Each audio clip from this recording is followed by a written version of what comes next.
whether you're under stress or a little bit anxious or things like that, by going out to the moana, it's a good time to just release. And then when you are fishing alone, you get a bit of think time. It's a good time to reflect and also formulate plans and things like that. So in terms of health, I think it has huge benefits, and just as a way of releasing, unwinding.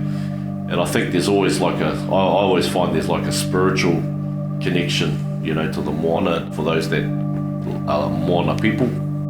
I've always found that if I want to tune out or let things go, just go to the beach for a ride, bro, and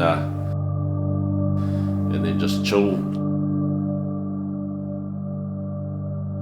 Look, Tufty travelling from Hawaii to when he got here, said karakia, released his feather into the water, te mauri he mea honohi te moana, and that's where I take my whakaaro around te taha moana, I believe that's where my mauri sort of derives from, that's what keeps me well.